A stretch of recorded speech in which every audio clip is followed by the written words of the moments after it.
Bonjour et bienvenue pour ce culte mensuel de l'Église cathare de France. Pour commencer, je vous propose que nous disions ensemble un Père Saint, la prière des croyants cathares.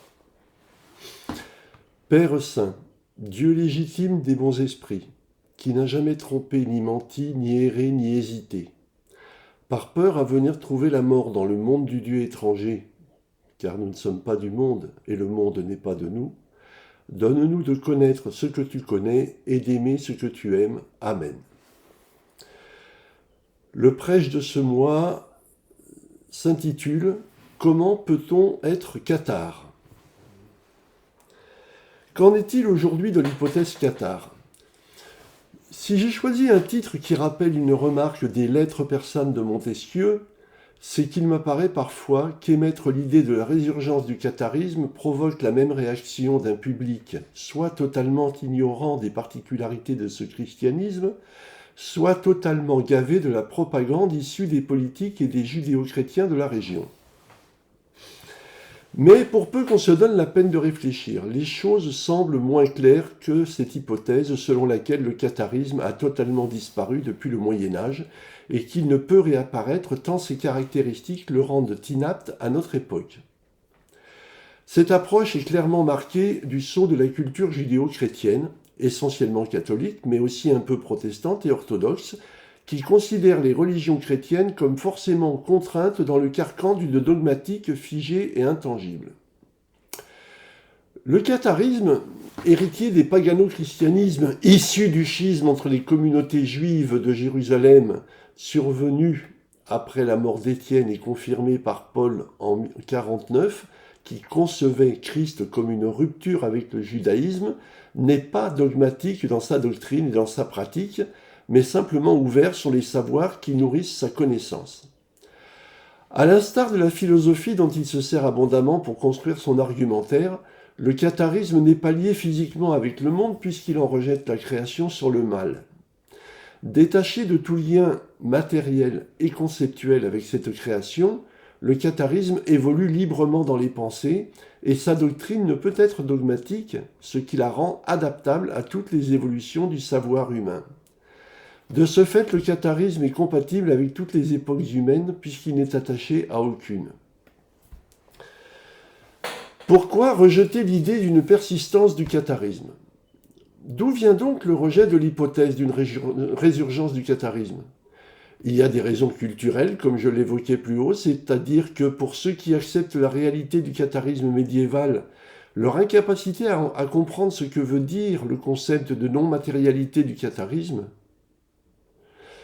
En effet, le dogmatisme judéo-chrétien pousse souvent les hommes à considérer que rien de non dogmatique ne peut exister. Or, une religion non violente, sans recherche de pouvoir ni de fortune, strictement égalitaire et humble à l'extrême, ne peut avoir la chance de survivre dans le monde d'aujourd'hui. Mais l'état fortement dégradé de notre monde n'est rien d'autre qu'une adaptation moderne de ce qu'il était au Moyen-Âge. Les seigneurs et les rois ne sont plus de droit divin, mais établis par le profit et la richesse.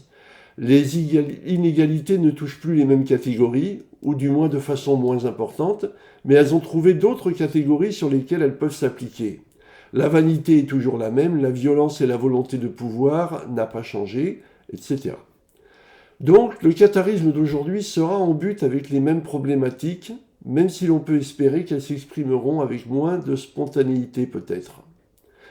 Il y a des raisons politiques qui reposent sur une méconnaissance du sujet qui poussent nos décideurs à imaginer un risque social qui ne peut exister du fait des cathares. En effet, contrairement au judéo-christianisme, catholique sous nos latitudes, le catharisme ne cherche pas à s'imposer mais se contente de proposer à chacun de réfléchir différemment pour vérifier la validité de ses certitudes. La seule perturbation qu'il peut provoquer est donc intime et non sociale ou politique. Sur le plan économique, nos politiques pensent que la culture est susceptible de rendre les citoyens exigeants, ce qui explique la volonté d'abêtissement des foules que l'on observe, afin de privilégier une approche consumériste plutôt que culturelle. Concernant le catharisme qui ne dispose pas de volonté procédurière, cela atteint parfois des sommets avec le développement de commerces totalement ignorants des règles de vie des cathares, rejet de l'alimentation carnée, On voit du cassoulet cathare, du kebab cathare et j'en passe. Du mépris du corps matériel, on voit des pompes funèbres cathares. Et de la violence, et de la non-violence cathare, on trouve une équipe de rugby et une de karaté portant le qualificatif cathare. Il y a aussi des raisons religieuses de la part des catholiques, notamment qui tiennent au fait que le niveau culturel de la population est bien meilleur aujourd'hui qu'il ne l'était à l'époque médiévale. Déjà, que bien des personnes se disant croyantes et pensant appartenir à l'Église catholique en rejettent certains dogmes, comme le refus de la contraception, de l'homosexualité et de l'avortement, ce qui les place de fait hors de cette religion.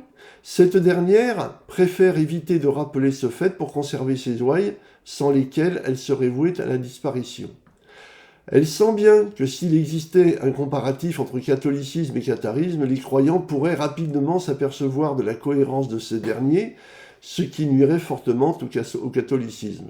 Les plus libéraux essaient bien de chercher des ponts permettant une coexistence pacifique, comme ce fut le cas de Monseigneur Jean-Marc Echen, évêque de Pamiers, Couserans et Mirepoix, quand il organisa à la demande de ses administrés une repentance pour le massacre de Montségur, repentance qui eut lieu donc le 16 octobre 2016.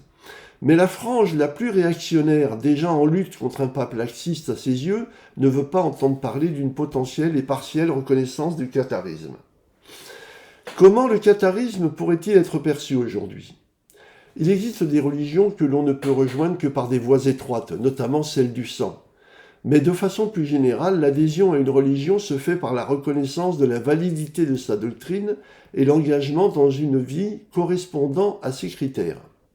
Donc rien n'interdit de penser que l'on puisse faire de même avec le catharisme.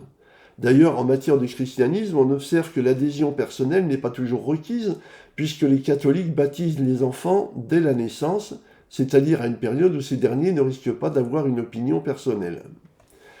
Les vicissitudes qu'a connues le catharisme au Moyen-Âge sont-elles en mesure de l'avoir définitivement éteint ?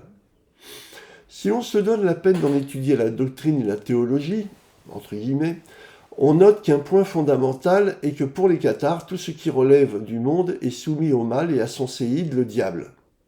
Donc les desseins divins et l'avenir des créatures divines ne peuvent en aucun cas être soumis durablement à des événements de ce monde. L'apparente disparition des bons chrétiens ne peut influencer l'avenir du catharisme. D'abord parce qu'il est notable de constater la disparition des sources d'un certain nombre de bons chrétiens, notamment dans le Quercy, sans que rien n'indique leur arrestation ou leur mort. Si je ne doute pas qu'ils aient fini par mourir, contrairement aux héros de Ketmos dans Labyrinthe, rien n'interdit de penser qu'ils aient pu adapter leur mode de fonctionnement à la nouvelle situation, comme l'ont fait d'autres avant eux, et notamment les Pauliciens. Ensuite, quand bien même ils n'y seraient pas parvenus, la spiritualité cathare demeurant connaissable, rien n'interdit de voir se lever des hommes et des femmes qui, la reconnaissant comme valable, désirent la remettre en avant dans le concert des christianismes. Le nom que se donnent ou se donneront ces personnes importe peu. Ce qui compte, c'est la façon dont ils développeront leur doctrine comparativement à celle des cathares médiévaux et la façon dont ils la mettront en œuvre dans leur vie mondaine. Donc, il s'avère évident que rien ne peut objectivement venir s'opposer à la persistance ou à la résurgence du catharisme. Alors pourquoi certains veulent-ils l'empêcher ? Les raisons sont nombreuses à mon avis. D'abord, il y a les incultes qui ne connaissent pas le sujet, au-delà des inexactitudes qui se diffusent largement dans la population, veulent le laisser sombrer dans les oubliettes de l'histoire, faute de se donner le mal de l'approfondir. Il y a les romantiques qui, l'ayant paré de toutes les qualités, ne peuvent le laisser s'incarner au risque de le voir perdre certaines parures dont il l'avait orné. Il y a les opposants religieux qui, connaissant la qualité de sa doctrine, ne veulent pas se retrouver avec un adversaire idéologique susceptible de mettre en exergue les incohérences de leur propre doctrine. Il y a ceux qui l'ont largement expliqué et qui ont fait leur carrière sur une présentation partielle du catharisme et qui ne veulent pas le voir ressurgir au risque de remettre en question certaines affirmations qui ont ainsi leur autorité scientifique. Il y a ceux qui voient dans le catharisme un danger politique et social susceptible d'inspirer à des personnes en souffrance un désir de révolte contre un ordre établi, ce qui ne repose finalement sur rien. Que faut-il penser d'une résurgence du catharisme ? À mon humble avis, la réponse est rien. Le catharisme n'est rien d'autre qu'une religion comme les autres du point de vue d'une société qui se croit laïque, et il est même une religion sans danger puisque volontairement dégagée de tout désir d'influence sur ce monde. Que des personnes se lèvent aujourd'hui pour affirmer leur adhésion à cette religion ne pose pas de problème, sauf si elles le font de façon erronée. Et alors, l'intelligence serait de bien connaître cette religion pour les confronter à leurs propres incohérences, plutôt que de lutter contre leur volonté de la faire exister en tant que telle. Quant à celles et ceux qui se diront cathares et agiront en plein accord avec cette affirmation, ils ne seront jamais un danger, ni pour la société, ni pour aucun système politique, ni même pour les autres religions, sauf à voir ces dernières perdre une partie de leurs troupes qui auraient l'idée de comparer les doctrines. En outre, il ne faut pas se leurrer, la résurgence cathare d'aujourd'hui ne connaîtra pas un grand succès, car le catharisme n'est pas une religion attrayante en raison de ce qu'il implique dans les choix de vie personnels. L'objectif du catharisme n'a jamais été, et ne sera pas demain, de devenir un pilier de la spiritualité mondaine. Le catharisme est une démarche individuelle qui pousse à l'humilité et à un certain niveau de détachement de ce monde. Aucun risque donc de le voir produire des tribuns ou des dirigeants capables de faire de l'ombre à quiconque. En fait, l'opposition à la résurgence cathare tient plus aux problèmes personnels de ceux qui veulent l'empêcher qu'au catharisme lui-même. Les religieux qui craignent que le catharisme puisse mettre en évidence les carences de leur propre doctrine devraient travailler à l'améliorer, plutôt que de chercher à empêcher leur mise en évidence. Les politiques qui craignent que leur autorité soit remise en cause devraient essayer de prendre des décisions favorables à la cité, vrai sens du mot politique, plutôt que de défendre leur intérêt personnel. Les scientifiques, chercheurs, conteurs ou poètes qui ont cru à un catharisme rêvé ou circonscrit à une période définie devraient reprendre leurs travaux, plutôt que chercher à empêcher l'émergence de conclusions différentes des leurs. J'ai toujours en mémoire le courage d'un Déodat Rocher, qui à la fin de sa vie n'a pas hésité à reconnaître que ses croyances ésotériques vis-à-vis du catharisme étaient en fait des erreurs de sa part, d'après ce que des témoins m'ont rapporté. Chapeau bas, monsieur. Je vous propose maintenant de m'écouter réciter Notre Père cathare, ce pater que j'ai adapté par rapport à celui du Moyen-Âge qui n'avait plus la cohérence nécessaire. Père Tout-Puissant, principe des esprits saints, ta volonté agit sur tout le bien. Ton Saint-Esprit nous guide comme il te plaît pour que ta grâce puisse nous être accordée. Donne-nous chaque jour la nourriture que ta parole et ton amour procurent. Remets-nous nos fautes et nos manquements comme pour nos frères nous en faisons autant, et soutiens-nous dans les difficultés afin de nous délivrer du mauvais. Amen.